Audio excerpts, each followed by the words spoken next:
Okay, ladies, this is our last clue. Basically, we have got our quilt top all put together. We have our cornerstones and our sashing in between each row. We have one above, one in between, and one at the bottom. This is Marilyn's wall hanging. This is the wall hanging size that she did.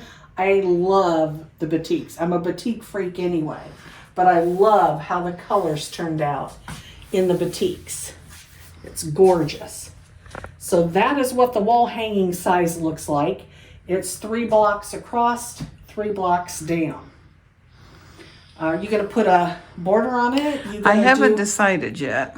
I'm not sure. If you're going to do a border or just put a binding on it? Or and I might put a white, just another, I don't want it to be too huge, so I might just put another white sashing around it. But I'm not sure. I might just frame it with a binding. Okay. And Marilyn used white on whites for her background. She's got several different prints in here.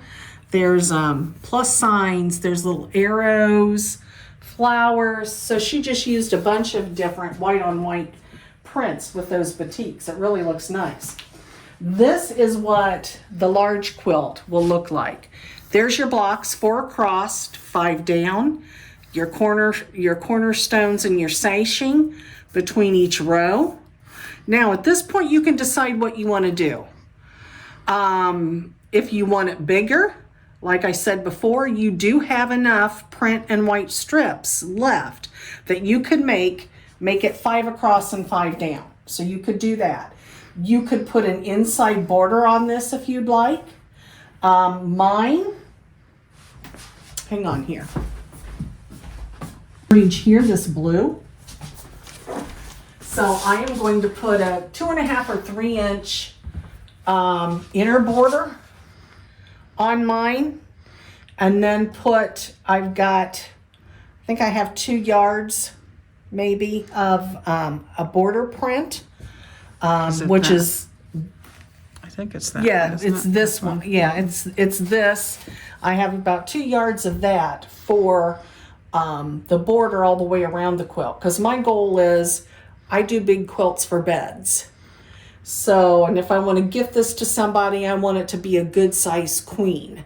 So that's why I added the other row. I'm going to put whatever I can put in here for an inner border to make it bigger. And then I'm going to make as big a border as I can on the outside with the fabric that I have to make the border so I can make the quilt as big as I can make it. And then at that point, I get this thing all together. And this one will be done this year. It will be done. It will be over to the quilters and get put together, and it will have binding on it before our annual meeting. So this one will be done. And my goal is to have last year's done for this year's meeting. Okay, you heard it here first. Yes. So write that down somewhere. Good We're Lord gonna hold her willing, and to the it. creek don't rise, and we have no calamities in the family this year. That is the goal. So I hope you've enjoyed this. I hope you're as tickled with this ribbons. It's called a ribbon star. It's a ribbon star pattern from Missouri Star. And if you go out to YouTube, there's 2 tutorials on it. Jenny did a tutorial several years ago. Misty's done a recent tutorial, and I think that's kind of the one that Marilyn and I both used when we were working on our quilts, was Misty. So you can go out to YouTube and look for Ribbon Star Quilt, and the tutorial's out there. So if you want to look at that and have somebody explain it to you that actually knows what they're doing, you can do that. So thank you very much for participating this year, and we hope you enjoy this, and happy sewing. Thank you, girls. Bye-bye.